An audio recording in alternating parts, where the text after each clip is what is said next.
ভক্তবৃন্দের চরণ আমার কোটি কোটি দণ্ডবত প্রণিপাত। হরিদ্বারে ব্রহ্মকুণ্ডের তীরে ব্যাসনন্দন সুখদেব 7 দিন ব্যাপী হরিকথামৃত পরিবেশন করছেন। শ্রবণ করছেন আসন্ন মৃত্যু মহারাজ পরীক্ষিত। 7 দিন বাদে তক্ষক দংশনে যার প্রাণ বিয়োগ ঘটবে। হরিকথা শুনতে শুনতে অন্তরে এত লালসা বৃদ্ধি প্রাপ্ত হয়েছে যে বিন্দুমাত্র বিরতি সহ্য করতে পারছেন না। বলছেন, মুনিবর, তুমি কৃষ্ণ কথা বিস্তার করে বর্ণনা করো। আমার ক্ষুধা, তৃষ্ণা, নিদ্রা কিছুই আমাকে আজ কষ্ট দান করছে না। তৃষ্ণার জল তো আমি পান করবই না, আবার ক্ষুধাও পর্যন্ত আমার নাই। আমি নিদ্রাকেও জয় করে ফেলেছি। দেখুন একবার, ক্ষুধা, তৃষ্ণা, নিদ্রা সব জয় করে হরিকথার আসরে বসেছে। কিরকম হরিকথা আস্বাদন করছেন দেখুন। একটা ক্ষুধার্ত ব্যক্তি দেখবেন যখন খেতে বসে না, তখন সে চিবিয়ে চিবিয়ে খায় না। এত ক্ষুধা তার, সে গিলে গিলে গিলে গিলে খেয়ে নেয়। পেটটা খালি থাকে বলে গিলে গিলে খেয়ে নেয়, এত ক্ষুধা। তা হরিকথার এত ক্ষুধা মহারাজ পরীক্ষিতের, যে বলছেন বিরতি দিও না, কেন কথার মাঝে বলতে বলতে থামছো? আমার তো হাতে সময় নাই, 7 দিন সময়। এই 7 দিনে এই হরিকথা সব আমাকে শুনতে হবে। তাই বিস্তার করে হরিকথা বলো। ব্যাসদেবের তপস্যার ফলে যে সন্তানের জন্ম হয়েছে সুখদেব, জগতে হরিকথা শোনাবার জন্যই এসেছেন সুখদেব। রাধা মাধবের নিকুঞ্জ বনের পাখি তিনি আজ হয়েছেন সুখদেব। জগৎকে কৃষ্ণ কথা, রাধা মাধবের লীলা কথা শোনাবেন বলে।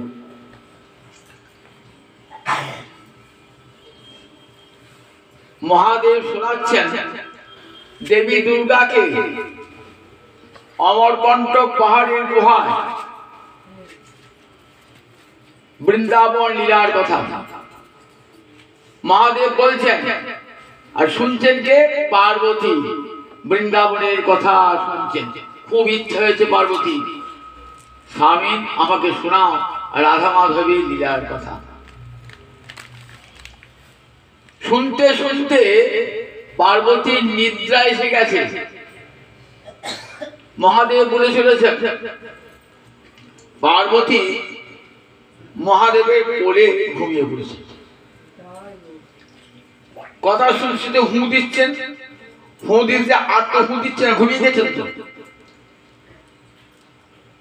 তাহলে তার মহাদেব বলবেন না ঘুমানো ব্যক্তিকে কথা বলে দিয়ে ঘুমিয়ে গেছে। একটা পাখি, ছোট্ট সুর পাখি পাহাড়ের গুহায় লুকিয়ে আছে, সে সব শুনছে। যা সব নাশ হয়ে গেল। এইবার তো মহাদেব কথা বন্ধ করতে হবে, আর তো বলবেন না কৃষ্ণ কথা। ঠিক পার্বতী শর্তটি নকল করেছেন। ঠিক পার্বতী যেমন করে হু দিচ্ছেন, তেমনি করে পাখিটা হু দিয়ে যাচ্ছে। মহাদেব ভাবছেন পার্বতী জেগেই হু দিচ্ছে। যখন প্রভাত হলো তখন দেখছেন পার্বতী বাবা ঘুমিয়ে তো কাদা হয়ে গিয়ে ঘুমিয়ে এতক্ষণ ধরে তার হুটা কে দিচ্ছিল এতক্ষণ ধরে। তাকিয়ে দেখছেন ওই ছোট্ট পাখিটা এতক্ষণ ঠিক পার্বতী স্বরটা নকল করে হু দিচ্ছে। শুনে ফেলি আমার কথা, যে কথা পার্বতী শুনতে হবে না। দাঁড়া, তোর প্রাণ বিনাশ করলাম বলে মহাদেব ত্রিশূলটা নিয়ে তারা করে এসছেন। পাখিটা ছুটতে ছুটতে এসেছেন। পাখিটা ত্রিশূলবিদ্ধ হলেও বটে, কিন্তু পাখির যে আত্মাটি সেটি ব্যাসপত্নীর গর্ভে প্রবেশ করে গেল। সেই ব্যাসপত্নীর সন্তান এই সুখদেব আজ হরিদ্বারে ব্রহ্মকুণ্ডের তীরে হরিকথা বলছে। হরিকথা বলবার জন্য পৃথিবী এসেছে, কারণ হরিকথা মায়ামুক্ত ব্যক্তি ছাড়া হরিকথা কেউ বলতে পারেন না। মায়ামুক্ত ব্যক্তি যারা কোনদিন সংসার চোখে দর্শনই করেন নাই, মনেও ভাবেন নাই, মায়াদেবীকে ছোঁয়ে নাই, এমন লোক ছাড়া কেউ কৃষ্ণ কথা বলতে পারেন না। সুখদেবকে মায়া স্পর্শ করেন নাই, মায়া ছোঁন নাই। সেই সুখদেব এসে হরিদ্বারে ব্রহ্মকুণ্ডের তীরে কথা বলতে। মহারাজ পরীক্ষিত বলছেন, হে মুনিবর, আমার অন্তরের যত ময়লা ছিল সব দূর হয়ে গেল। হরিকথার এমন পাবনী শক্তি কর্ণরন্ধ্র দিয়ে যদি একবার হৃদয় মূলে প্রবেশ করে, তাহলে কি হয়? সমস্ত মল দূর করে দেয়। প্রবিষ্ট কর্ণরন্ধ্রের সানাং ভাব সররুহং ধুনতি সমরং কৃষ্ণ শরীরস্য যথা শরৎ। বলছেন মহারাজ পরীক্ষিত, কৃষ্ণ কথার মহিমা বর্ণনা করছেন। কৃষ্ণ কথা কেমন? প্রবিষ্ট কর্ণরন্ধ্রেণ সানাং ভাব সররুহং ধুনতি সমলং কৃষ্ণ শরীরস্য যথা শরৎ। শরৎকালে শরৎকালে পদ্ম ফুল ফোটে। তো শরৎকালে পদ্ম ফুল ফোটে কোন জলে ফোটে? খোলা জলে, কাদা জলে ফোটে? ফোটে না। দেখবেন পদ্ম ফুল যেখানে ঘোলা জল নয়, কাদা নয়, এমন স্বচ্ছ শরীরে পদ্ম ফুল। সর্বরে পদ্ম ফুল পড়ছে, কাদা থাকে? কাদা থাকে। সানাং ভাব সররুহং, সররুহ মানে পদ্ম ফুল। সরোবরে জলকে রুহ মানে ভেদ করে ওঠে বলে পদ্মের একটা নাম হলো সররুহ। জলকে সরোবরে জল, এই জলকে ভেদ করে ওঠে বলে পদ্মের একটা নাম হলো সররুহ। তাহলে ভাব ও সররুহ মানে ভক্তি কমল, ভক্তিরূপ পদ্ম ফুল। কোথায় ফিরেছে? বললেন হৃদয় সরোবরে যতক্ষণ ময়লা থাকবে ততক্ষণ ভক্তি পদ্ম ফুল ফুটবে না। আপনার বাড়ির সামনে একটা ইঁদুর ডোবা আছে, আমি একটা পদ্মের বীজ জায়গায় দেখি, পদ্ম ফুল হবে না। কোন জায়গায় পদ্ম ফুল হবে? একবারে স্বচ্ছ শরীর, এতটুকু ময়লা না, সরোবরের জলে পদ্ম ফুল হবে। আমার হৃদয়ে যতক্ষণ পর্যন্ত ময়লা থাকবে ততক্ষণ পর্যন্ত ভক্তি পদ্ম ফুল, ভক্তি কমল ফুটবে না। তাই সেই ময়লাটা দূর করবে কে?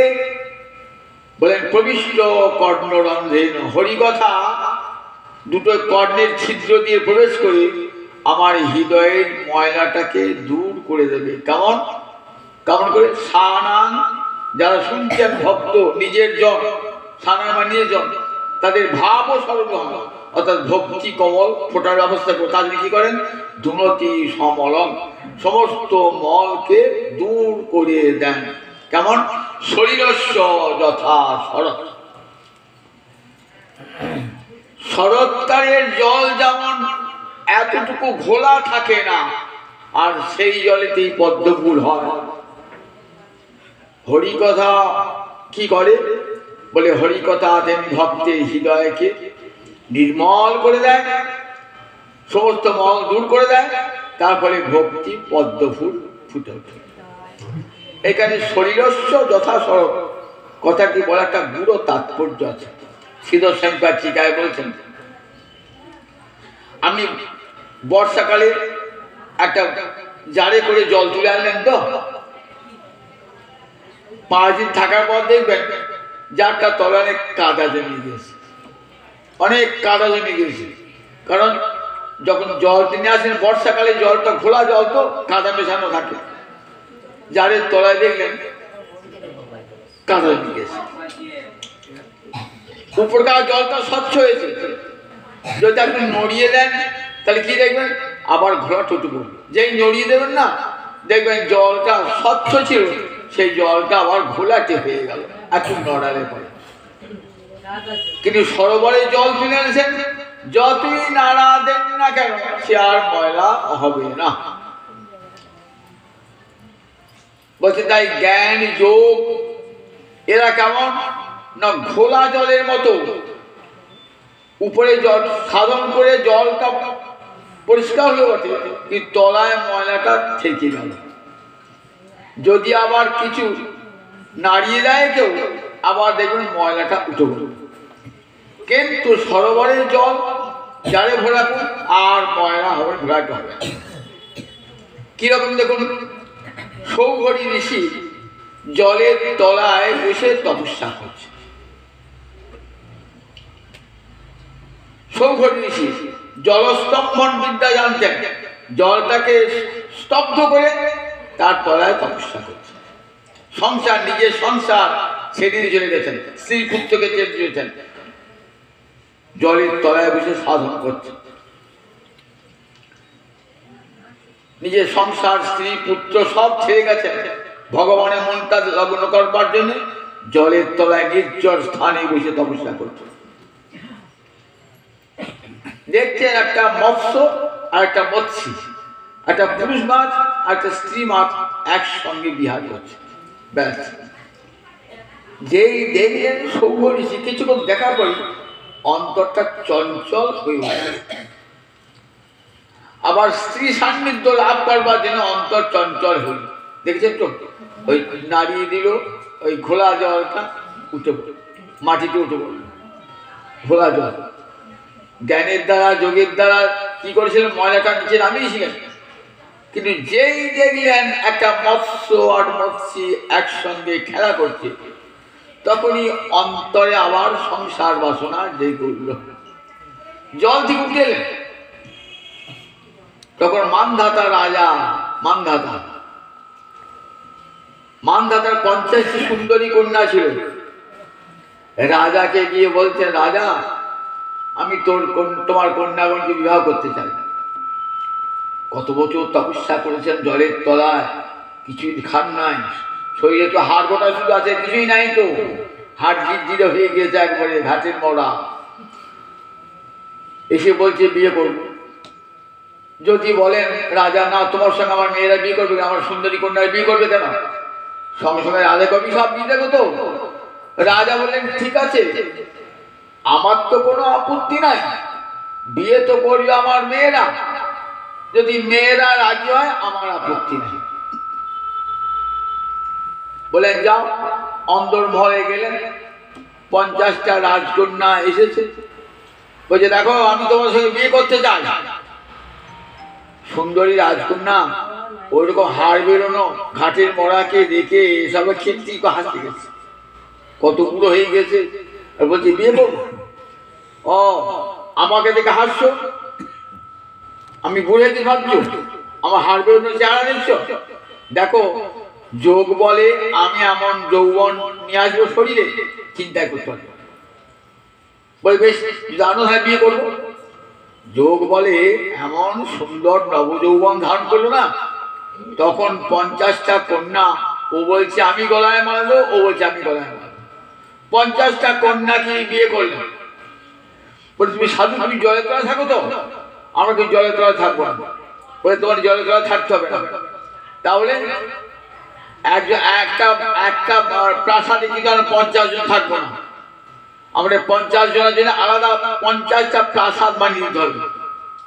বলেন আমি যোগ বলে পারি নাকি, 50টা প্রাসাদ সঙ্গে সঙ্গে তৈরি করে দেবো। আমার কথার সঙ্গে সঙ্গে বিশ্বকর্মা এসে 50টা প্রাসাদ বানিয়ে। 50টা রাজকন্যার 50টা প্রাসাদ বানিয়ে দিলেন। 50টি কন্যার গর্ভে 10টি করে 500 সন্তানের জনক হয়ে গেলেন। আবার সংসারে কেমন ঢুকে গেলেন দেখুন, কেমন দেখুন, যে সংসারকে তুচ্ছ করে এসেছিলেন সেই সংসার ঢুকে গেলেন। দেখছেন জ্ঞান যোগ এর ফলটা কেমন। ঘোলার যে কাদা জমি ছিল না, নড়ানোর সঙ্গে সঙ্গে ঘোলাটা উঠে বলল।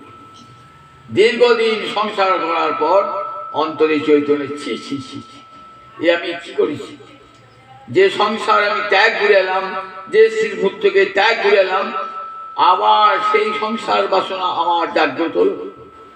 সংসার ছিল মন শুদ্ধ হয় না, কিন্তু হরি কথা এমন মহিমা না, আর সংসার বাসনা অন্তরে জাগ্রত হবে না। একবার যদি হরি ভক্তি হৃদয়ে প্রবেশ করে না, আর সংসার বাসনা অন্তরে জাগ্রত হবে না। যতই সংসার থাকুন আমি, সংসার বাসনা অন্তরে আসবে না। প্রমাণ দেখুন, হরিদাস ঠাকুর যখন বেনাপোলের জঙ্গলে এলেন, বেনাপোল মানে সীমান্ত প্রদেশ, এখন বাংলাদেশ আর আমাদের ভারতবর্ষ এই সীমান্তে বেনাপোল একটা জায়গা আছে।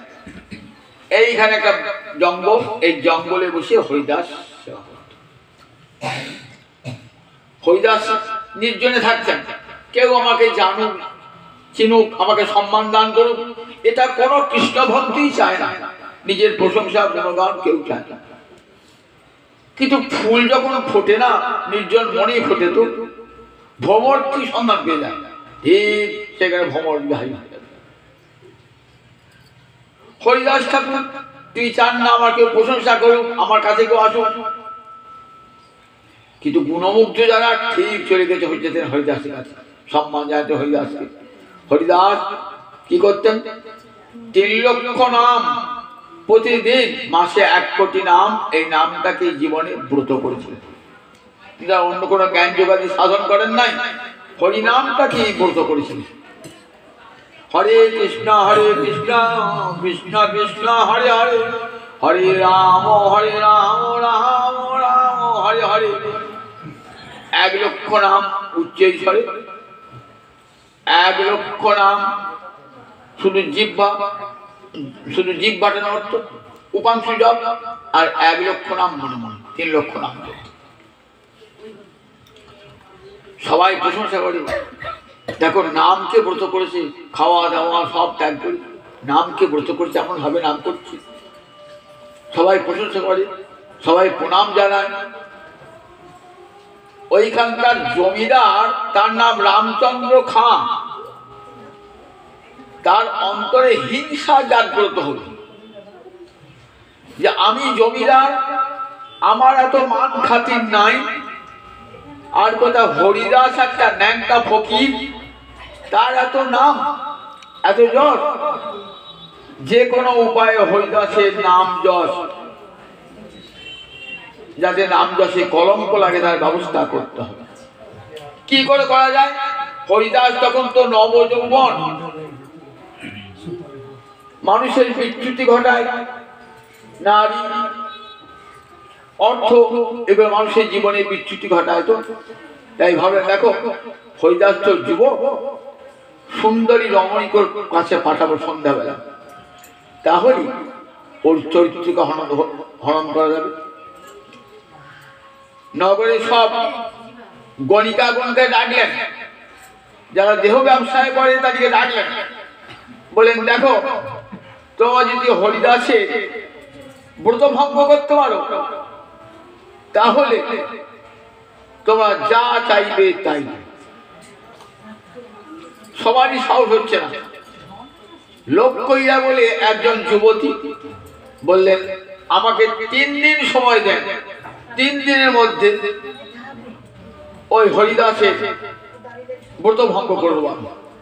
পারবে তুমি? তা বলে অবশ্যই, আপনি নিশ্চিন্ত থাকুন। হরিদাস হরিনাম করছেন, নির্জন জঙ্গল, নির্জন, অনেক রাত, কেউ নাই পাশাপাশি। হরিদাস যুবক, লোক হইয়া যুবতী সুন্দরী, কত ভাবে নৃত্য করছেন, কত ছন্দে নৃত্য করছেন, যাতে হরিদাসের মনটা টলে ওঠে।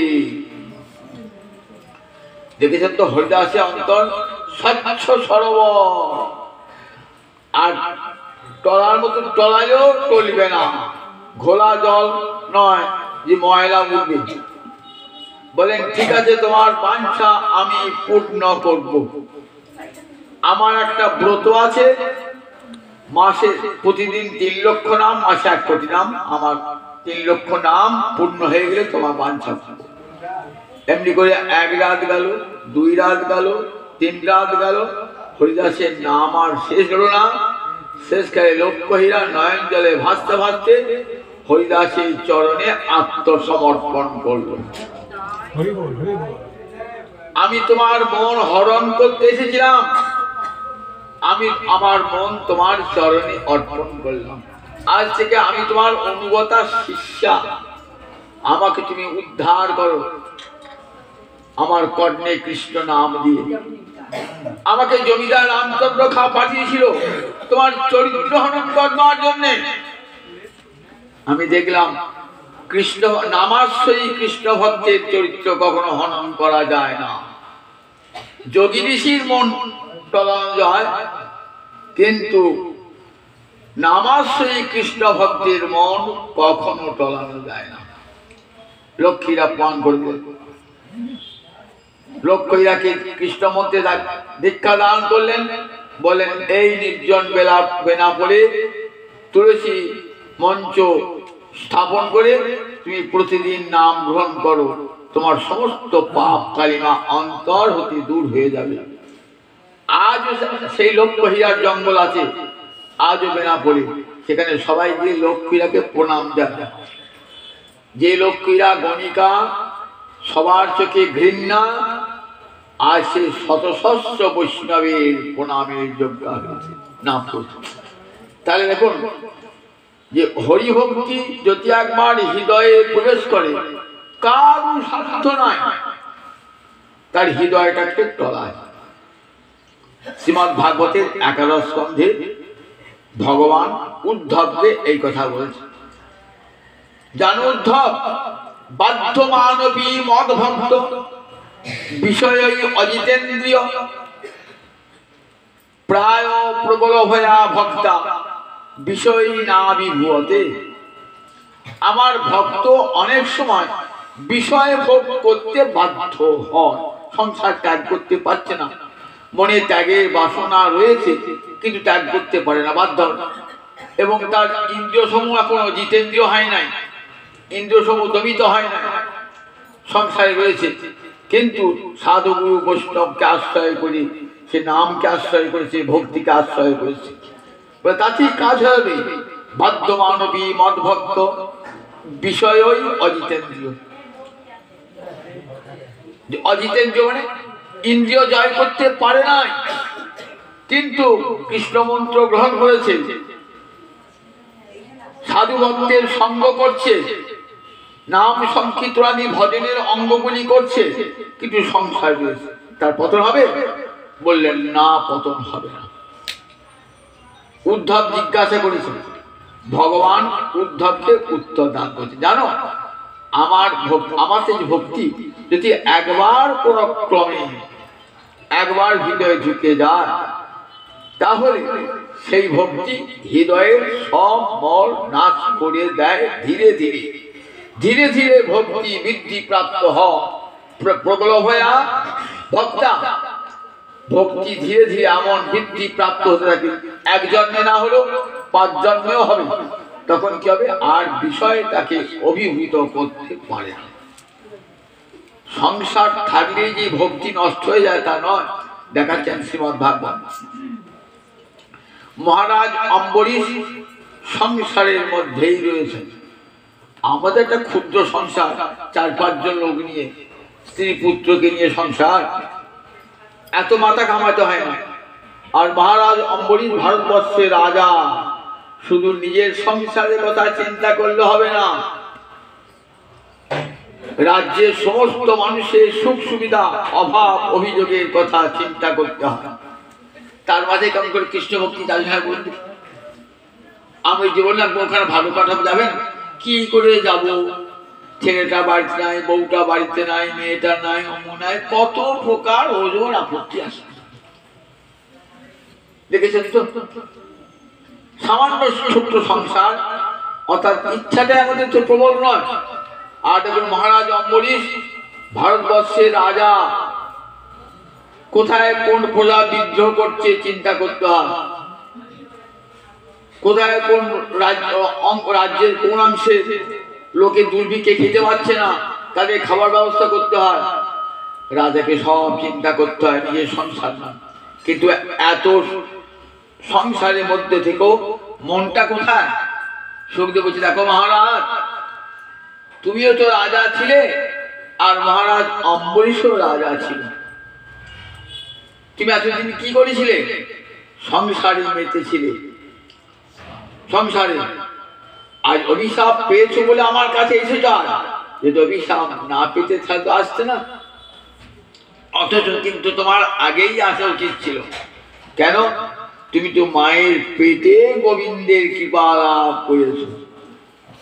মহারাজ পরীক্ষিত মায়ের পেটেতেই কৃপা লাভ করেছেন, আর মহারাজ অম্বরীশ তো মায়ের পেটে কৃপা লাভ করেন না। দেখো মহারাজ অম্বরীশ মনটা কোথায় দিয়েছেন? সবই মন কৃষ্ণ পদারবিন্দয়। রাজা, তুমি একদিন মন দিয়েছিলে স্ত্রীতে, পুত্রেতে, সংসারে। আর মহারাজ অম্বরীশ সবই মন কৃষ্ণ পদারবিন্দয় পচাংসি বৈকুণ্ঠ গুণানুবর্ণানি। মহারাজ অম্বরীশ মনটা গোবিন্দ চরণারবিন্দে দিয়েছেন। সব ইন্দ্রিয়ের রাজা হলো মন। মন যদি গোবিন্দে চলে যায় না, আপনার সব ইন্দ্রিয় দেখবেন গোবিন্দ শুয়ে লেগে গেছে। আর মন যদি না যায়, জোর করে কানকে কৃষ্ণ কথা শোনাতে পারবেন না, চোখকে কৃষ্ণ বিগ্রহ দর্শন করাতে পারবেন না, জিহ্বাকে কৃষ্ণ গুণ বর্ণনা করতে পারবেন না। তাহলে মনটারও সর্বাগ্রে দরকার। মন দিয়ে যদি গোবিন্দকে ভালোবাসেন, তখন গোবিন্দের কথা শুনবার অন্তরে আগ্রহ জানবেই জানবেন, আকুলতা জানবেই জানবেন। মনটাই তো আসল। সেই প্রথমেই বলেন সবই মন কৃষ্ণ পদারবিন্দয়। বই এই অব্যয়টা নিশ্চয়ার্থে মনটা নিশ্চিত রূপে গোবিন্দ চরণে লগ্ন হয়ে গেছে। এই জগতে দেখেন না, আমরা যাকে ভালোবাসেন, মনটা যাকে দিয়েছেন, তার সেবা করতে ইচ্ছা হয়, তাকে দেখতে ইচ্ছা হয়, তার কথা বলতে ইচ্ছা হয়। ঠিক তেমনি করে মনটা যদি গোবিন্দ চরণে একবার দিয়ে দেন না, তাহলে তার কথা শুনতে ইচ্ছা হবে, তার কথা বলতে ইচ্ছা হবে, তার ক্ষেত্রে যেতে ইচ্ছা হবে। তাই মহারাজ অম্বরীশ মনটা সংসারের মধ্যে থেকে মনটা গোবিন্দ দিলেন। সংসার ছাড়িয়া কবে শুদ্ধ হবে মন, কবে হাম হেরো সেই মধুর বৃন্দাবন। মনে যদি আগ্রহটা থাকে, তাই ঠিক একজন না একজন আপনাকে ভগবান সংসার মুক্ত করে দেবেন। অন্তরে বাসা সংসার করুন, সংসার করতে করতে মনটা গোবিন্দ চরণে দেন, আর নিতাই চাঁদের চরণে প্রার্থনা জান, হৃদয় সংসার ছাড়িয়া কবে শুদ্ধ হবে মন, কবে হাম হেরব সেই মধুর বৃন্দাবন। একদিন একদিন সেই বাঞ্ছা পূর্ণ হবে। সবাই তাই সংসারে থাকলে ক্ষতি নাই, সংসার যেন তোমাতে না থাকে। রাম ঠাকুর আমাকে কত সহজ করে বুঝিয়ে দিয়েছিলেন, তুমি সংসারে থাকলে কখনো কৃষ্ণ ভক্তি নষ্ট হয় না। আমরা অবশ্য বলি না, সংসারে রয়েছি বাবা, কি করে কৃষ্ণ ভজন করবো? ভাগবত দেখুন, সব যারা কৃষ্ণ ভজন করেছে তারা সবাই সংসার। বনে যেতে হবে না, ঘরে বসে গোবিন্দ ভজন করুন, ঘরে বসে। আর যারা ঘরে বসে ভজন করেছেন তাদের সঙ্গ করুন। গৃহে বা জঙ্গলে থাকে হা গৌরাঙ্গ বলে ডাকে, নরোত্তম মাগে তারও সঙ্গ। জঙ্গলে যেতে হবে না, গৃহেই থাকুন। গৃহে বসে সব রকম ভাগবতের ভক্তরা সব গৃহে বসেই ভজন করেছে। সেই গৃহে বসে ভজন এত তীব্র হয়েছে, মনে রয়েছে বটে, মন সংসারে নাই, মন গোবিন্দ চরণারবিন্দে। মহারাজ যুধিষ্ঠির দেখুন দেখি, মন যদি গোবিন্দ চরণারবিন্দে না দিতেন তাহলে এই রাজ্যটা ছেড়ে পারতেন। দুর্যোধনের এত কুটিলতা, এত কপটতা, এত নির্যাতন, এত অত্যাচার, এত অপমান সব সহ্য করেছেন। হৃদয়ে কৃষ্ণ ভক্তি প্রবল, বিষয় না বিভূতি, বিষয় থেকে স্পর্শই করতে পারছেন। তাহলে তিনি পাল্টা প্রতিহিংসা করার হতেন, যুদ্ধ লাগাতেন, প্রতিহিংসা না, অনায়াসে রাজ্য সে তুমি রাজ্য ভোগ করো, আমার রাজ্য চাই না। চোখের জল ফেলতে ফেলতে 5 ভাই 4 ভাইয়ের সঙ্গে পত্নী দ্রৌপদীকে সঙ্গে নিয়ে বনবাস স্বীকার করেছেন। কত কিছু সাধন করেছেন বনের মধ্যে। বনের মধ্যে আমরা একটা দিন একটা বেলা ক্ষুধা সহ্য করতে পারি না, আর বনে গিয়ে মাসের পর মাস, দিনের পর দিন কত ক্ষুধা তৃষ্ণা জয় করে বনে বনে ঘুরে বেড়েছে। একদিন ভারতবর্ষের রাজা কিছু না, কৃষ্ণ ভক্তির মাধুর্যে অন্তরটি ভরা, কৃষ্ণ ছাড়া কিছুই জানতেন না, অন্তরখানি ছিল কৃষ্ণময়।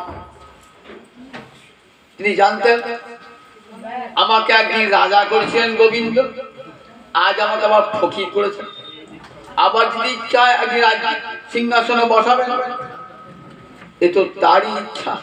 তার ইচ্ছা ছাড়া জগতে বৃক্ষের একটা পাতা পর্যন্ত মাটিতে পড়তে পারে না।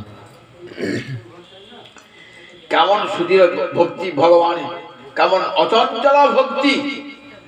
এক মুহূর্ত অন্তরটা গোবিন্দ চরণ থেকে সরে আসেন যুধিষ্ঠির। মহাভারতের কোন পর্বটা পড়বেন ভালো করে দেখবেন, সেখানে যুধিষ্ঠির কি তিতিক্ষা শক্তি কে দিয়েছিল, ভক্তি মহারানী অন্তরে এমন করেছিল না। সব শত্রুতা, কপটতা, নির্যাতন সহ্য করেছেন, বিন্দু মাত্র বিরোধিতা করেন নাই। সেই দুর্যোধন কি করেছেন, তাকে সুযোধন করেছেন। কত বড় ক্ষমতা থাকলে তো হয় বলে কি, নিজের শত্রু যে তার নিজের স্ত্রীকে তার চোখের সামনে অপমান করেছে, তাকে কত পরমাদের গ্রহণ করেছে, এতটুকু তার বিরুদ্ধে কোনো বিষোদ্গার করেন নাই। মহাভারতটা খুলে দেখবেন। দুর্যোধন বলতেন তো, যুধিষ্ঠির কি বলতেন, সুযোধন। দুর্যোধন নামটা শুনতে বড় খারাপ লাগে। অতি দুঃখের সঙ্গে যার সঙ্গে যুদ্ধ করতে হয় তাকে বলে দুর্যোধন।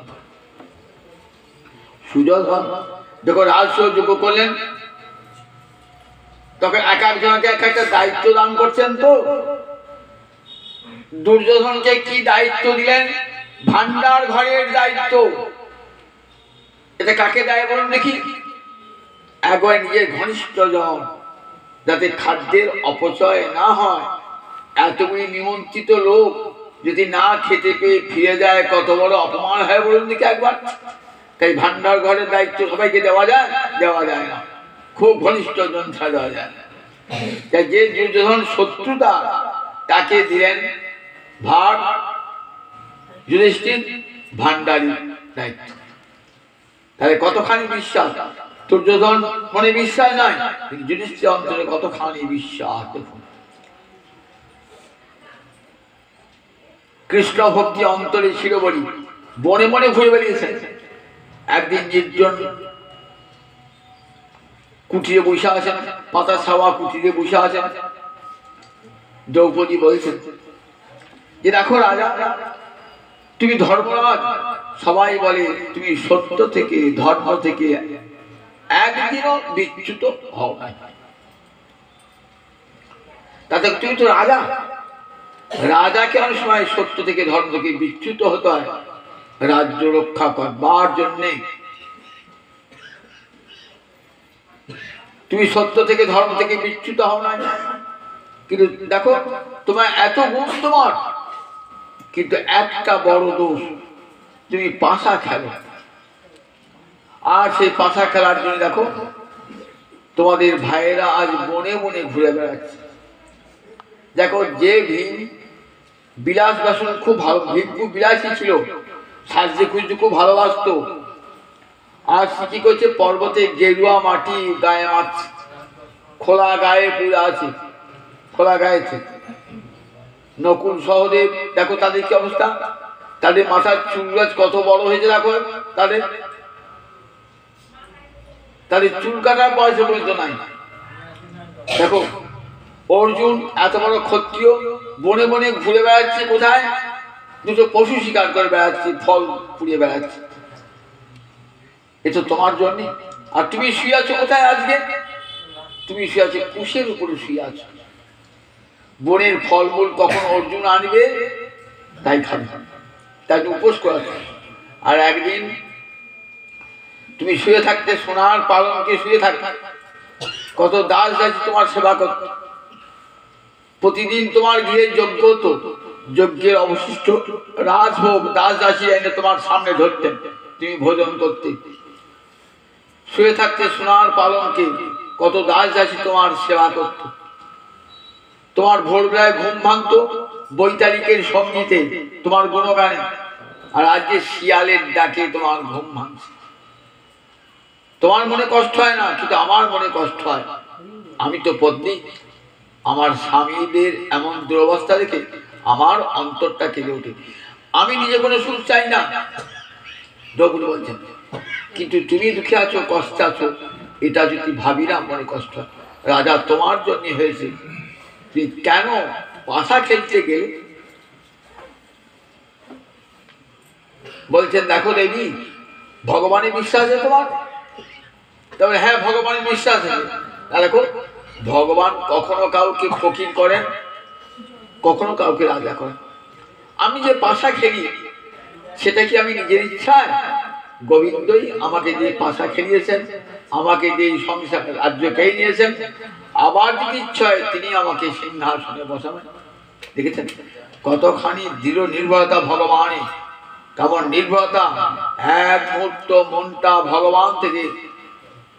কল্যাণী নাস্তিকং প্রভাসসে, হে কল্যাণী নাস্তিকের মতো কথা বলছো। পৃথিবীতে কেউ গোবিন্দের ইচ্ছা ছাড়া কেউ কিছু করতে পারে না। একটা লোক যে মাতাল হয়েছে সেটা নিজের ইচ্ছায় নয়, গোবিন্দ তাকে অমনি করে কর্মফল ভোগ করাচ্ছে। চুরি করছে, ডাকাতি করছে, নিজের ইচ্ছায় নয়, ভগবানই তার কর্মফল এমনি করে ভোগ করাচ্ছে। নাস্তিকং প্রভাসসে, নাস্তিকের মতো কথা বলছো তুমি। দেখেছেন কতখানি সুদৃঢ় বিশ্বাস ভগবানের। আবার যখন এলেন ফিরে, আবার রাজ্য পেলেন, মায়ের ইচ্ছায় যুদ্ধ করলেন, যুদ্ধ করার পর আবার রাজা হলেন। সেটা আবার গোবিন্দ বলছেন যুধিষ্ঠির ভাই এবার আমি চলে যাই। যুধিষ্ঠির একটু বয়সে বড়, অর্জুন আর কৃষ্ণ সমবয়সী। যুধিষ্ঠিরকে প্রণাম করে বলছে আমি চলে যাই, বা আমার তো কাজ শেষ হয়ে গেল। হাওয়া করে কাঁদছেন যুধিষ্ঠির, আমি কি এই রাজ্য চেয়েছিলাম যে তুমি থাকবে না আমার পাশে, আমি সিংহাসনে বসে থাকবো? আমি তো কোনোদিন রাজা হতে চাই না, তুমি আমার পাশে পাশে থাকবে সবসময়, এটাই তো আমি চেয়েছিলাম।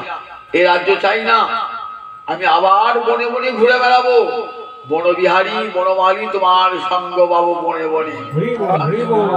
দেখেছেন চোখের জলে ভাসতে ভাসতে বলছেন যুধিষ্ঠির এক মুহূর্ত থাকবেন না।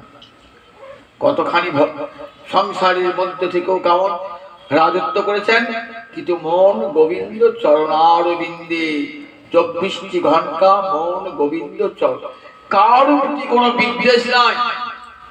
ধৃতরাষ্ট্র এত অপমান করেছেন, ধৃতরাষ্ট্র কি তাকে জ্যেষ্ঠ দাত পিতার মতো সম্মান দিয়ে রেখে দিয়েছেন, সহ-সম্মান। ভাইদিকে বলেছেন আমার জ্যাঠামশাইকে ঠিক পিতার মতো বসে আসবে, যেন তার কোনো অসুবিধা না হয়। তিনি রাজা, আমি রাজা। একমাত্র কৃষ্ণ ভক্তে তার এটা সম্ভব। তাই বাধ্যমান বিমদ্ভক্ত বিষয় অজিতেন্দ্রিয়, বাধ্যমান। যখন বনে যাচ্ছেন পিছন ফিরে তাকালেন না। কেন তাকালেন না? যুধিষ্ঠিরের দৃষ্টিতে এমন শক্তি ছিল না। যে ওই রাজপ্রাসাদ পুড়ে যেত রাজপ্রাসাদ, এমন দৃষ্টিতে সত্যি ছিল যুধিষ্ঠির। তাই তাকালেন না যাওয়ার সময়, আর পিছন ফিরে তাকান নাই। দুর্যোধন সুখে রাজত্ব করুক, আমি চাই না দুর্যোধনের ক্ষতি হোক, তাই ফিরে ফিরে তাকালেন না যুধিষ্ঠির। এত কৃষ্ণ ভক্তের এত শক্তি। বাধ্যমান বিমত ভক্ত বিষয় অজিতেন্দ্রিয়, প্রায় প্রবলভয়া ভক্তা বিষয় নাবি, বিষয় পেল তারা বিষয়ে প্রবেশ করেন। উত্তানপাদ রাজার ছেলে, উত্তানপাদ রাজার ভাই প্রিয়ব্রত, মনুপুত্র প্রিয়ব্রত সংসার ছেড়ে চলে। ধ্রুবের পিতার নাম ছিল উত্তানপাদ। উত্তানপাদ আগেই সংসার ত্যাগ করলেন, আর প্রিয়ব্রত আগেই সংসার ত্যাগ করে চলে গেছেন। উত্তানপাদ বললেন, আর নয়, আমি এবার গোবিন্দ ভজন করবার জন্য রাজ্য ছেড়ে চলে যাব। তাহলে রাজ্য সামলাবে কে? তখন মনু পিতা বারবার অনুরোধ করলেন প্রিয়ব্রতকে। প্রিয়ব্রত পর্বতী গুহায় বসে গোবিন্দ ধ্যান করছেন, বলে আমি গোবিন্দ ধ্যান ছেড়ে কোথাও যাবো না, কৃষ্ণ ধ্যান ছেড়ে কোথাও যাবো না। তারপর রাজ্যে যে অনাথ অবস্থা কাটে, প্রিয়ব্রত এসো, এলেন না। গুরুদেব নারদ এলেন, বলেন গুরুদেব সব আদেশ আপনার স্বীকার করব, কিন্তু ওই আদেশটি মানতে পারবো না, আমি আর সংসারে ফিরে যাব না। যে সংসার ত্যাগ করেছি সেই সংসার আর ফিরে যাব না। সৃষ্টিকর্তা ব্রহ্মা এলেন, বলে আমি গুরুর গুরু, পরম গুরু, আমি তোমাকে আদেশ করছি চল। বললেন দেখো, তুমি যদি রাজ্যে ফিরে না যাও তাহলে মহা পাপ হবে, অরাজক অবস্থা কাছে। আমি যে সংসার ছেড়ে চলে এসেছি গোবিন্দ কৃষ্ণ ভাবনায়, আমার সেই কৃষ্ণ ভাবনায় যে ব্যাঘাত হবে। ব্রহ্মা বলেন কৃষ্ণ ভাবনায় বিন্দুমাত্র ব্যাঘাত হবে না। যাদের হৃদয়ে হরিভক্তি প্রবেশ করেছে সে হরিভক্তি আর কখনো যায় না। হরিভক্তি অবিনাশী, বিনাশ হয় না কোনোদিন। সুতরাং তুমি রাজ্যে থাকবে, তুমি রাজা হয়ে থাকলে দেখো রাজ্য অরাজক অবস্থিতি দূর হবে, প্রজারা সুখে শান্তিতে থাকবে। বিশেষ চাও না হাজার হাজার মানুষের মঙ্গল হবে যাতে, এটা তো ভক্তির কর্তব্য। তখন ব্রহ্মার কথা শুনে, নারদের কথা শুনে আবার প্রিয়ব্রত সংসারে এলেন। সংসারে এসেও কিন্তু এখন সংসারে এসেও মন গোবিন্দ পরাদ বিন্দে রয়েছে। শুকদেব বলছে মহারাজ, যারা ভাগবত পরমহংস হয় তারা সংসারে প্রবেশ করলেও সংসার তাদের মধ্যে প্রবেশ করতে পারে না। তাই প্রিয়ব্রত এসে সংসার করছেন আর সংসার তার মধ্যে প্রবেশ করতে পারে না। যতই ধন জন থাকে না কেন তাদের মনকে আর টলাতে পারেন না।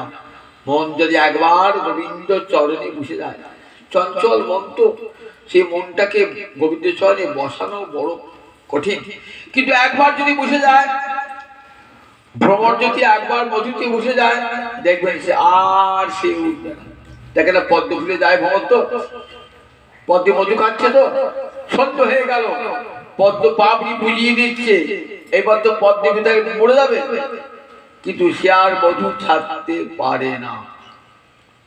একবার গোবিন্দ চরণের মধু যদি সে পান করে তাহলে সেখান থেকে সে আর উঠে আসতে পারবে না। মন যখন একবার গোবিন্দ চরণ মধু পান করবার জন্য।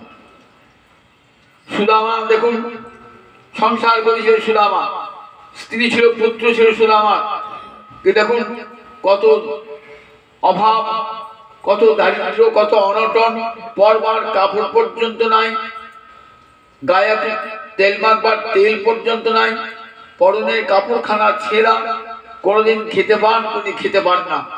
কিন্তু এক মুহূর্ত কৃষ্ণ ভক্তি হতে অন্তরকে সরিয়ে এনেছিলেন, কোনোদিন আসেন না। গেলেন গোবিন্দের কাছে, কিছু চাইতেও পারলেন না। কৃষ্ণ ভক্ত কিছুই চায় না ভগবানের কাছে, সে সব দেয় ভগবানকে, ভগবানের কাছে নেবে না সে কিছু, ভগবানকে দেবে। ভগবানকে চাইলেই ভালোবাসা মাটি হয়ে যায়। ভক্তি যদি ভগবানকে চান না তাহলে ভক্তি মাটি হয়ে যায়। চাইলেন না, কোনো কিছুই চাইলেন না, কিন্তু ভগবানের দৃষ্টি আছে, তো সেই দৃষ্টিতেই দরিদ্র ধনী হয়ে যায়। ভগবান একবার কৃপা দৃষ্টি চেয়েছেন সুদামার দিকে, অনন্ত ঐশ্বর্যের অধিকারী হয়েছেন। অবাক হয়ে ভাবছেন, আমি চাইলাম না প্রভু, তাও দিলে। সত্যি তুমি অন্তর্যামী, আমার অন্তরে প্রবেশ করে আমার স্ত্রীর কথা তুমি জানতে পেরেছ, তাই দিয়েছো প্রভু। দেখো প্রভু, তুমি তো আমার সামনে বলতে পারতে যে তোমাকে আমি অমর্ত্য সম্পদ দান করলাম, স্বর্গের সম্পদ দান করলাম, আমার সামনে দিলে না কেন? ভাবলে ভক্ত আমাকে প্রচুর দেয়, আমি তাকে বিনিময়ে কি দেবো, তাই আমার অসাক্ষাতে দান করলে, গোপনে দান। দেখেন অনেকে গোপনে দান করে,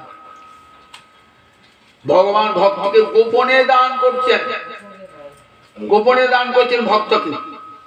ভাবছেন ভক্ত অনেক দেয়, আমি আর কি দেবো, সামান্য লোক দেখিয়ে কি দেবো, ওই গোপনে গোপনে দেবো।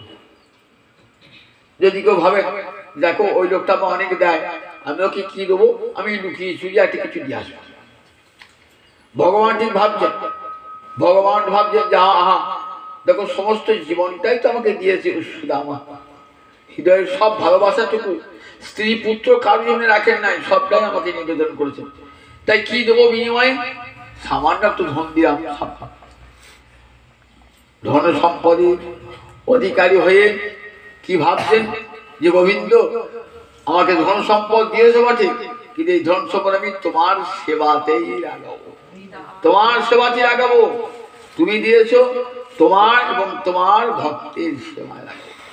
আমি কোনোদিন তোমার কাছে ধন সম্পদ চাইবো না, আর এই ধন সম্পদ আমাকে ভোলাতে পারবে না তোমার চরণ। দেখেছেন ভক্তি কতখানি, অন্তরের দৃঢ় ভক্তি। যতই ধন সম্পদ দাও না আমাকে, ওই ধন সম্পদ আমাকে তোমার চরণ থেকে সরিয়ে আনতে পারবে না। আমার একটাই প্রার্থনা, দিই জন্মে জন্মে যেন তোমার মতন সখা আমি পাই, জন্মে জন্মে তোমার মতো সখা যেন পাই, এটাই প্রার্থনা, এটাই প্রার্থনা, জন্ম নয়, অন্য কোনো প্রার্থনা করেন না। তাই উদ্ধবকে বলছেন ভগবান, বাধ্যমানপি মদ ভক্ত বিষয়ী অজিতেন্দ্রিয়। আমার ভক্ত অনেক সময় বাধ্য হয় সংসার করতে, কিন্তু সংসার করলেও ক্ষতি নাই, অতদূর যেতে হবে না। গৌলীলায় দেখুন সংসার করছেন শিবানন্দ সেন, 3 পুত্র সঙ্গে নাচে সেন শিবানন্দ। আমরা গানে বলেন না, কোথায় বাড়ি ছিল? কাঁচরা পাড়া, শিবানন্দ সেন। তার কি কাজ ছিল বলতে পারি? মহাপ্রভু কি আদেশ করেছেন? প্রচুর সম্পত্তির অধিকারী শিবানন্দ সেন। মহাপ্রভুকে আদেশ করেছেন, তোমাকে একটি আমি আদেশ করে যাচ্ছি, প্রতি বৎসর নীলাচলে গৌড়দেশ থেকে যারা যাবে তাদের থাকার ব্যবস্থা, খাওয়ার ব্যবস্থা সব তোমাকেই করতে হবে। তোমার সমস্ত অর্থ সম্পদ ধর্মার্থে ব্যয় করে। মহাপ্রভুর এই কথাটি অক্ষর অক্ষরে পালন করেছিলেন শিবানন্দ সেন। প্রতি বৎসর নিয়ে যেতেন স্ত্রী পুত্র পরিবার সঙ্গে যেতেন, সঙ্গে বাড়ির কুকুরটি পর্যন্ত একবার আসছেন তো দেখবে শিবানন্দ সেন কুকুর, সেও তো কৃষ্ণ ভক্ত, ভক্তের বাড়ির কুকুর, সেও তো সবাই যাবে তো কুকুরটা হা করে তাকিয়ে আছে, ওই তুই যাবি নাকি ওর সঙ্গে? তারপরে ভাবটা বাড়ির সবাই চলে যাচ্ছে, আমি যাবো না। শিবানন্দ সেনের কুকুরটা যাচ্ছে সঙ্গে সঙ্গে, চল আমার সঙ্গে চল মহাপুরীর কাছে। কুকুরটাও চলছে,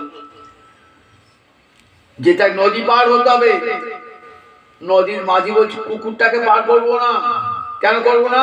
কুকুরটা পার করলে পরে আমার নৌকাটাকে আবার ধুতে হবে, তবে লোক সাবধান। আর তো সমান যতগুলি লোক চাপার ভাড়া আমাকে দিয়ে দিতে হবে। বলেন বেশ, তাই কুকুরটাকে আগে পার করলাম। কুকুরটাকে পার করলেন, আবার নৌকাটা ভালো করে ধুলেন। যতগুলো একটা নৌকায় লোক বসে তাদের যা ভাড়া, একটা কুকুরের জন্য সব ভাড়া দিয়ে দিলেন। এইবার সব যাত্রীকে নিয়ে নৌকা পার হলেন, দেখেন কুকুরটা চলে গেছে, আর খুঁজে পাওয়া যাচ্ছে না। শিবানন্দ কুকুরটা কোথায় গেল, কুকুরটা কোথায় গেল, কুকুরটা কোথায় গেল, সবাই খুঁজছে কুকুরটা। ও বাবা, কুকুরটা আগেই চলে এসেছে। আগেই কোথায় এসে মহাপুর চরণের প্রান্তে বসেছে কুকুর, মহাপ্রভু নারকেল কুচি মুখে ভরে দিচ্ছেন, বলো হরে কৃষ্ণ কৃষ্ণ কৃষ্ণ হরে হরে, হরে রাম রাম রাম হরে। কুকুরটা দুটো পাটা দিলে হাত আর মুখে জানা কি বলছে। আর নারকেল মহাপ্রভু খাচ্ছে, মহাপ্রভু চেয়ে আছে অপর। ওই বলতে বলতে বলতে বলতে কুকুরটি অন্তর্ধান হয়ে গেল, অন্তর্ধান হয়ে গেল। দেখেছেন ভক্তের ঘরে কি বলা, আমাকে ভক্তের ঘরে কুকুর করো। ভক্তের ঘরে কুকুর এসেছেন, কুকুর হয়েছে, কোন কর্মফলে কুকুর হয়েছেন, কিন্তু হরি ভক্তি যায় না।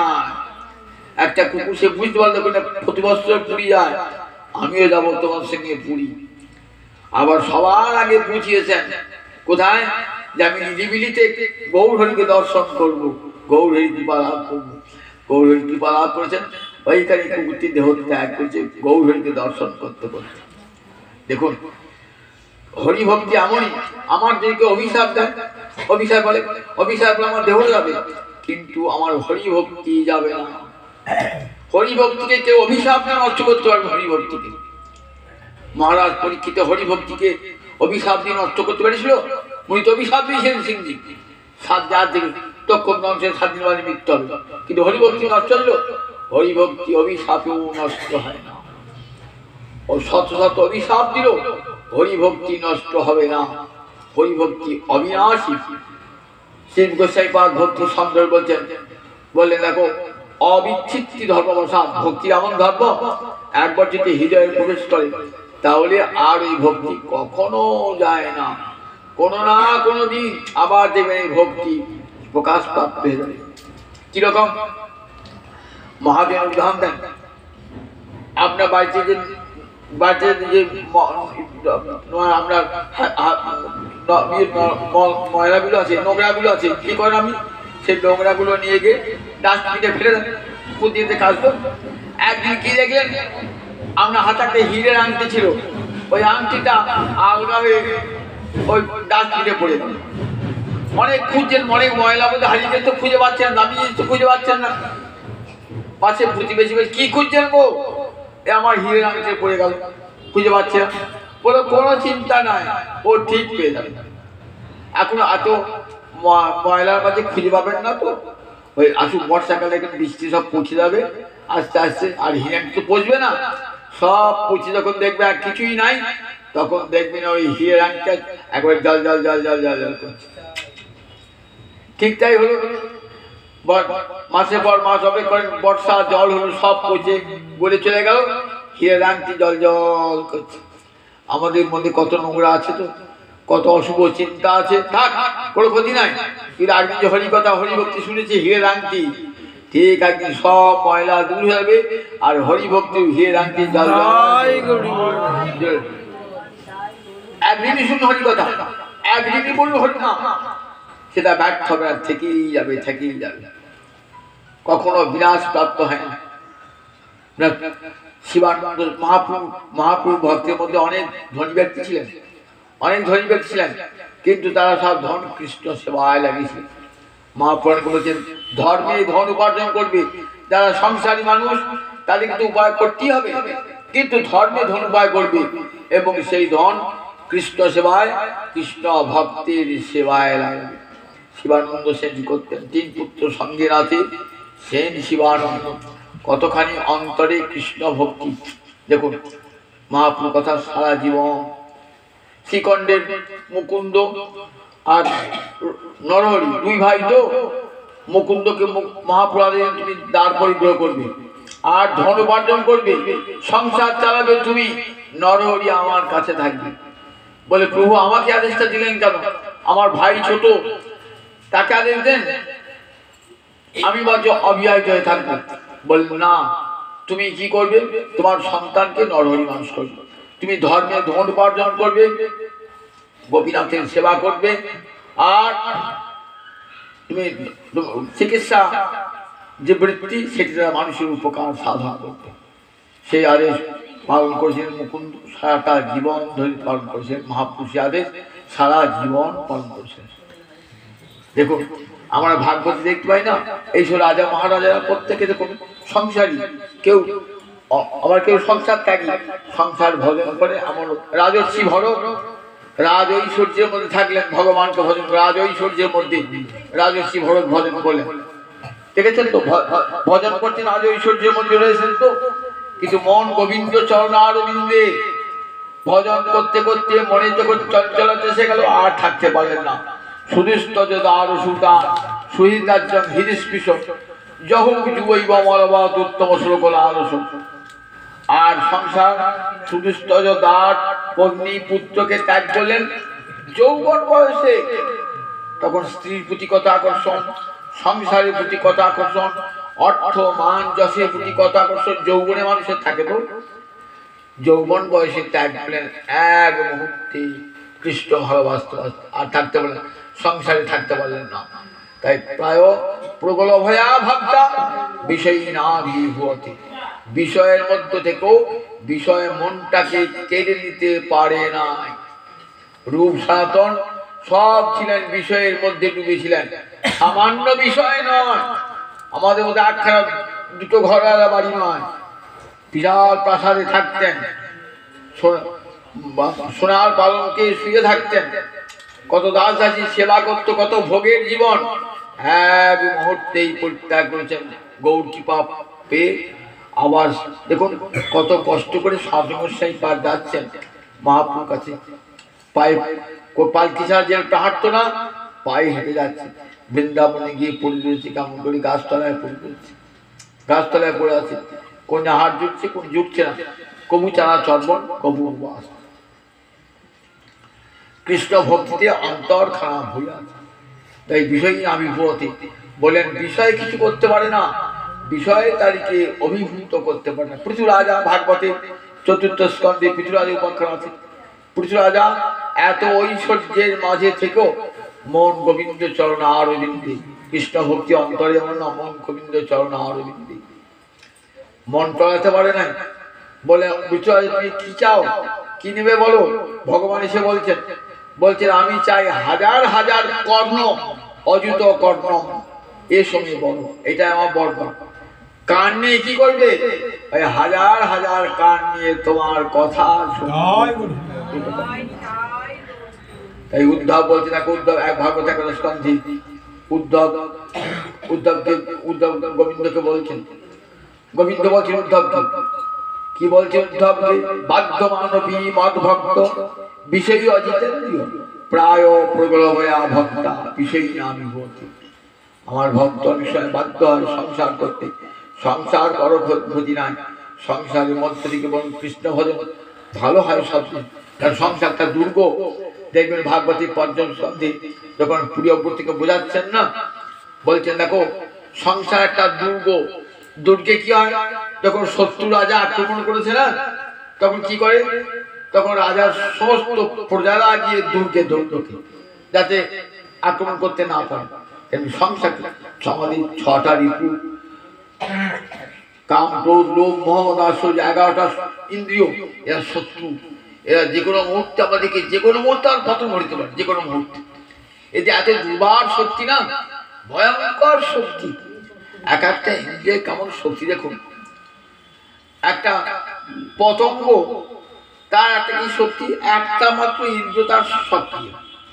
কোন ইন্দ্রিয়টা, চক্ষুর ইন্দ্রিয়টা। সে যখন দেখে না আলো জ্বলছে না, ছুটে যায়।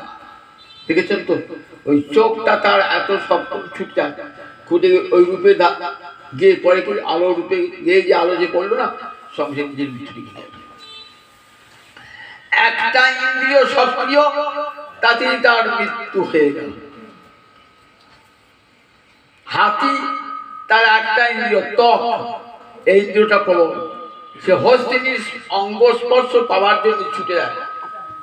হাতি শিকার করতে আসে, কেমন করে বিরাট খাল কাটে, এপারে হস্তিনী আর ওপারে একটা হাতি ছুটে আসে। ছুটে আসছে হস্তিনী অঙ্গ স্পর্শ করার জন্য ছুটে যায়, খালে গিয়ে পড়ে গেল। যারা হস্তি শিকারকারী হাতি কুরঙ্গ হরিণ, তার কানটা এমন না, মধুর শব্দ শুনে ছুটে আসে। ছুটে আসে তখন দেখে না পাশে জাল ফেলা আছে, ফাঁড়ে পড়ে যাবে, দেখে না ফাঁড়ে পড়ে যাবে। তাহলে একটা ইন্দ্রিয় এমন সবল, তার জন্য তার মৃত্যু বিনাশ ডেকে নিয়ে আসছে। আর আমাদের সব ইন্দ্রিয়গুলো সবল, 11টা ইন্দ্রিয় আবার সক্রিয়, তার সঙ্গে 6টা রিপু, কাম, ক্রোধ, লোভ, মোহ, মদ, আশ্চর্য, সব সময় দিকে শত্রু আসন করছে। আমি ভালো করে বললো, কেউ ভালো করতে দিচ্ছে। দেখবেন গীতাতে অর্জুন প্রশ্ন করেছেন, আমি তো পাপ করতে চাই না, কে জানে জোর করে আমাকে পাপ করাচ্ছে। কাম এসো, ক্রোধ এসো, রজগুণ সপ্তম। তাহলে এই শত্রু হাত থেকে রক্ষা পাবার জন্য সংসার কিন্তু একটা দুর্গ, সংসার দুর্গ। সংসারে থাকলে পরে কি হয় না, ওগুলি সব নিয়ন্ত্রিত হয়ে যায়, আপনা আপনি অবদমিত হয়ে যায়, অবদমিত হয়ে যায় সংসার বাসন। সেই জন্য ভগবানকে ভজন করবে, বিশেষ করে কলিকালে এই সংসার ধর্ম। সংসার একটা বড় আশ্রম, 4টে আশ্রমের মধ্যে সংসার একটা বড় আশ্রম। এই যে দ্বাদশাশ্রমী না থাকতো আর 3টা আশ্রম থাকতোই না, সন্ন্যাসী থাকতো না, ব্রহ্মচর্য থাকতো না, বানপ্রস্থ থাকতো না। এই আশ্রমটা আছে বলে আর বাকি 3টা আশ্রম আছে। সেই জন্য এই আশ্রম, এই যে দ্বাদশাশ্রমে প্রচুর প্রশংসা।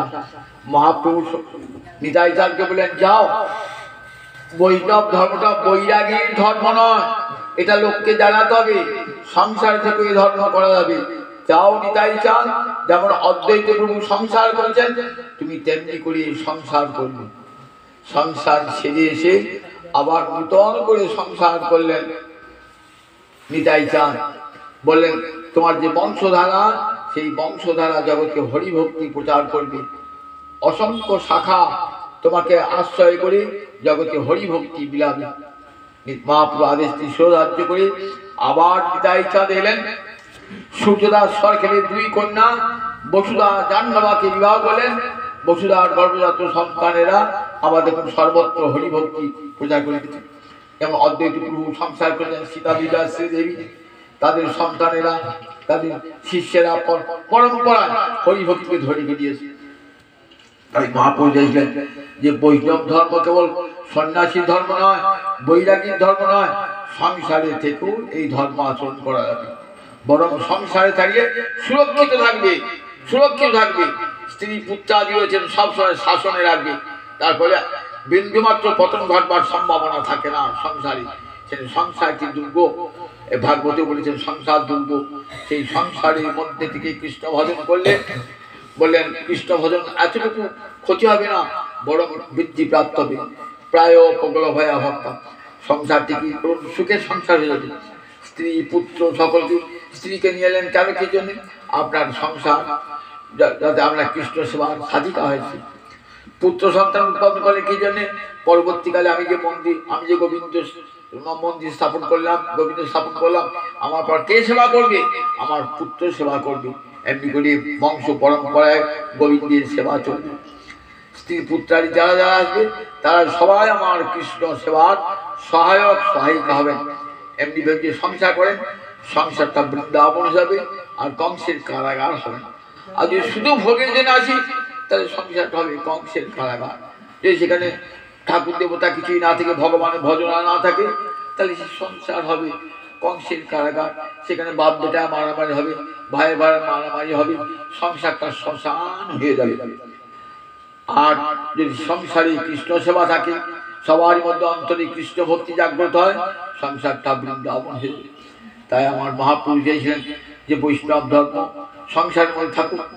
যারা বৈরাগী বৈরাগ্য ধর্ম গ্রহণ করতে, বৈরাগ্য ধর্ম গ্রহণ করুন। আবার যারা সংসার থেকে কৃষ্ণ ভজন করতে চান, সমস্ত মহাজনেরা ভাগবত উদাহরণ দেখেছেন, সংসারে থেকে কৃষ্ণ ভজন করেছেন, সেই সংসারটাকে বৃন্দাবন করেছেন। তারা সমস্ত ভক্তগণকে, সমস্ত নিজের স্ত্রী পুত্র সকলকে কৃষ্ণ ভক্তি দান করে কৃষ্ণ ভক্তি যাজনে তাদেরকে সহায়ক সহায়িকা করে তুলেছেন। ঠিক এমনি করে আমার মহাপ্রভু বলেছে, দেখো সঙ্গে স্ত্রী পুত্রকে নিয়ে তীর্থক্ষেত্রে গমন করো, ভজন ভগবানের নাম করো, হরে কৃষ্ণ কৃষ্ণ কৃষ্ণ হরে হরে, হরে রাম রাম রাম হরে হরে। ছেলেকে স্ত্রীকে সঙ্গে নিয়ে প্রতিদিন বাড়িতে বসে হরিনাম করুন। অবসর সময় বসে বসে হরিকথা শ্রবণ করা, গীতা শ্রবণ করা, দেখবেন সংসারটা সুখের হয়ে যাবে। সংসারে যত কৃষ্ণ ভক্তির আগমন হয় না, সংসার তত সুখের হয়ে যায়। স্ত্রী হোক কৃষ্ণ ভক্ত, সন্তান হোক কৃষ্ণ ভক্ত, আত্মীয় স্বজন প্রতিবেশী হোক কৃষ্ণ ভক্ত, দেখবেন সমাজে হানাহানি মারামারি সংসারী সব বিপদ দূর হয়ে যাও আপনার গোবিন্দ চরণ। দেখি হারপথে শিক্ষা, সংসারের মধ্যে থাকো, কিন্তু ভজন নিয়ে থাকো, দেখবেন সংসার তোমার অন্তর থেকে, সংসার তোমার দুঃখ বিপদ আনতে পারবে না, আর হরিভক্তি তোমার যাবে না। জয় জয় জয়।